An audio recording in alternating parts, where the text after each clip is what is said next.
Hey guys, today I'm going to talk about downrigger installation on your kayak. Now downriggers are something that not a lot of kayak anglers are using. Now right here I have my Autopilot 120 and next to me I have my Sportsman's PDL 120. Now the Sportsman's PDL and Autopilot series are probably my favorite kayaks in terms of installing downriggers on in the Old Town lineup because of their hull design. They have a really high degree of initial stability. So even if I opt to just run one downrigger off the side, I'm not going to notice a great deal of additional instability added to the kayak because they're just so stable that you really won't feel the impacts of downriggers on there. So today I'm going to be installing a lake troll from Canon on this Autopilot 120. Now I really do recommend downriggers primarily for pedal and power driven kayaks, and that's simply because it's just really too difficult to paddle, deploy a line, and deploy a downrigger all at the same time. For the most part, I'm going to recommend sticking to these smaller, more compact manual downriggers that Canon produces. The Lake Troll is a vertically oriented spool like on this one, so the handle rotates this way. But they also have a mini troll that you can rotate this way. So whatever works best for you in terms of placement on your kayak is really what you should go with. Now there are two key things that I recommend in terms of placement for your downrigger, and that is they generally mount onto plates, and you have to determine your plate placement. So you need to be able to reach that from your chair easily and be able to turn and crank up these manual downriggers. They do make electric downriggers, but they tend to be bulky, heavy, and just a little bit excessive for kayak fishing. So you've got to find a spot that you can place it where you can easily reach and turn the handle while deploying a fishing rod at the same time. And additionally, you need to be able to have access inside the hull to put a backing plate on that mounting location. And the reason you want to do that is you're probably going to put anywhere from a 4 to 6 pound ball, or maybe even heavier, although I think most fisheries can be achieved with a 6 pound ball. And that's going to put an incredible amount of strain on this connection point to the kayak.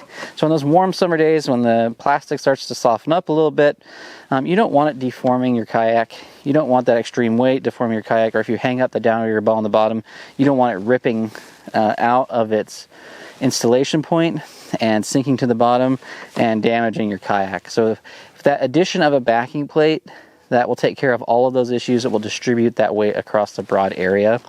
And I'm also going to talk about some other steps we can do to reduce the amount of leverage that the downrigger is putting on its mounting location and pressure, and that will also help alleviate any possibilities of damage to your kayak.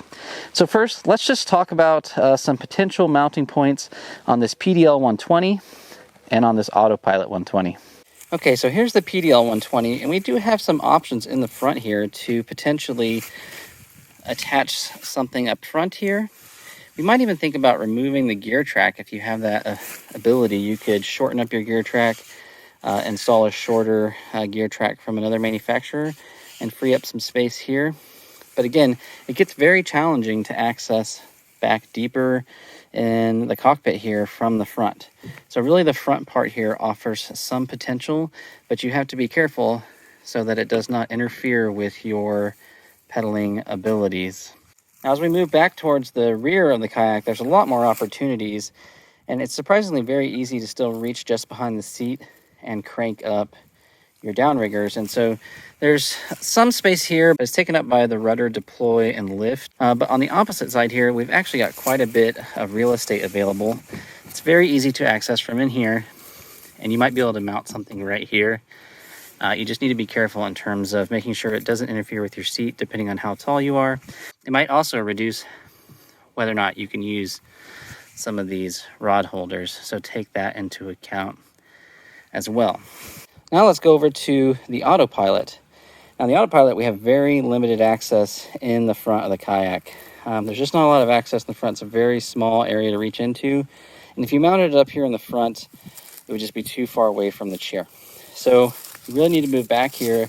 And again, we're going to be looking to use that access point under the seat right here to gain access to areas to potentially install a downrigger.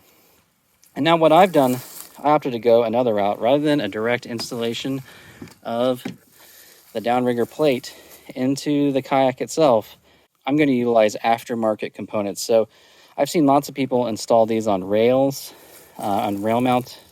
You could potentially even use the handles here. They're very strong. They're designed to lift the weight of the kayak. They can handle a downrigger. I even considered taking the lid off of this and putting some kind of plate in here to mount it on, but that would then make this plate not usable. But if you're creative, you might be able to use this space here. But what I opted to do was use a system called the V-Lock. So you can see on the back of my Autopilot here, I actually have installed an extra set of rear-facing rod holders. I have this little piece of machined aluminum that has a groove cut into it and a little pin lock on it. And if you look inside, I'm going to take off this, you can actually see I have a backing plate of black marine seaboard through which the bolts go through and helps to distribute weight on that mounting point. So now what I can do is take my downrigger mounting plate and I can lock it into there. And now that locks in and I can now put my downrigger on that plate. So now with this V-Lock system, I have something that I can remove and doesn't take away from the functionality of my kayak when I'm not using a downrigger. All I gotta do is pull this little pin right here and lift up and that pops out.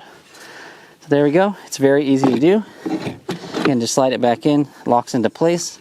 I can even lift the whole kayak. That's definitely not going to come out. And then I can lock in my downrigger. Now that I've got my installation location decided for my downrigger, there's a couple modifications I can make to the downrigger itself to help reduce the amount of pressure it puts on the kayak itself, and also in terms of safety. And the first thing I'm going to do is I'm going to shorten up this boom. This is just a fiberglass rod that runs down into here, and I can cut this down so that it's much shorter. It's going to make it easier for me to reach down and grab the downrigger ball and deploy gear, but it's also going to reduce leverage. The further the weight out is, the more it's pulling on the kayak, more it's wanting to make it unstable. It's also going to make it harder to track straight. So the more I pull this in and try and have it within about a foot of the kayak itself, the better I'm going to be in terms of stability and also in terms of just user friendliness and reaching the downrigger ball. Additionally, most downriggers come spooled with a wire cable. I'm actually going to switch that out to a 250-pound braid. The braid's a smaller diameter, so it's going to have less blowback on those lighter 4 to 6 pound weights that most kayak anglers use. It's also going to be a lot easier for me to cut in the event of an emergency. Let's say I flip the kayak and I end up tangled in my own downrigger line. There's no way I can cut away that cable with my safety knife or scissors, but I can easily do it with braid. And lastly, if you've ever been out in a boat fishing a downrigger with cable wire, sometimes that cable wire will actually hum and make a sort of a low to midpoint frequency noise that can be quite annoying. Braid alleviates any possibilities of that happening as well. So let's head back to the workshop in the backyard and get this downrigger dialed in. So the first thing I want to do is cut down this boom. When I put it on the kayak, I kind of figured out that I wanted it about that length, so very short. I've marked on there where I want it. There's a hole drilled in the bottom here, so I'm going to need a drill. I'm going to need a saw to cut this down, and I've got the screw and screwdriver to secure the boom with the new hole here. So, first thing I'm going to do is cut this down with a bone saw. There we go. Okay, now we're going to take and insert our cut down boom down inside here.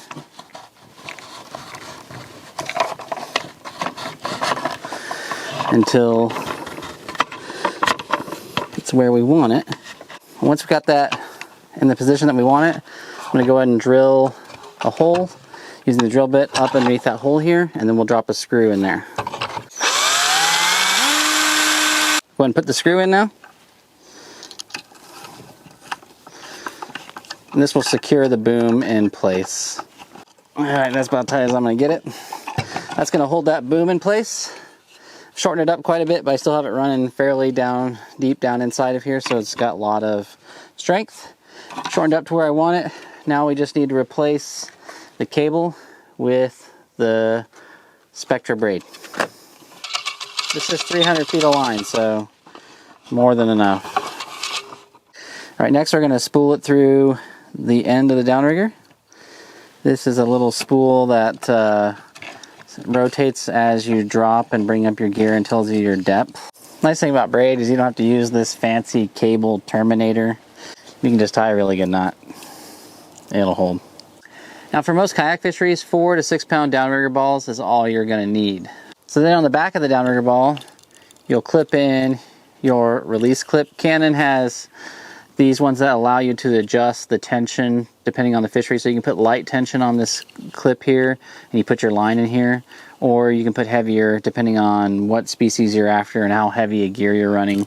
From there you can attach your downrigger ball to the downrigger itself by going through this clip here and then squeezing that shut. It takes a lot of force. Oh boy, there we go.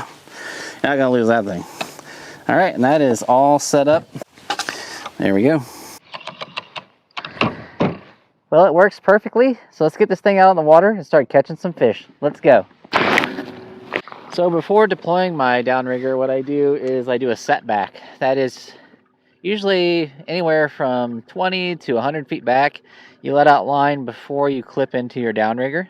Once I have about 40 feet of line let out, I'll create a little bit of slack in the line, and you can reach down and grab your downrigger ball and clip. This is why having the short arm is so handy. And then I'm just going to clip it into my downrigger release clip. I flip this out around. Now you can use the rod holder that's built into it, but I prefer to have a rod holder up in front so I can see the rod tip a little bit easier.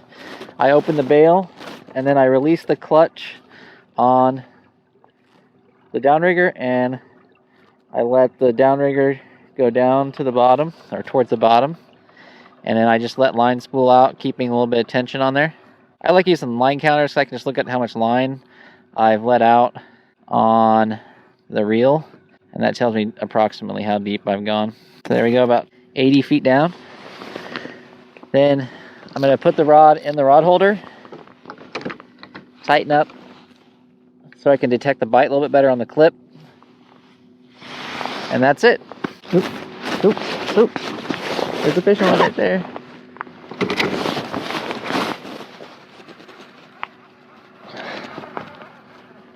All right, got one. All right, got my kokanee on the downrigger. That's pretty cool. I pulled that fish up from 110 feet down. Well, not a huge fish, but still delicious little kokanee. If you have any questions about how to mount downriggers, or you're looking for ideas and you can't quite figure it out, just let me know in the comments section below and we'll get back to you. We'll put links to the downriggers that I used in this video, as well as the kayaks. And I'll see you again out on the water next time. Bye, guys.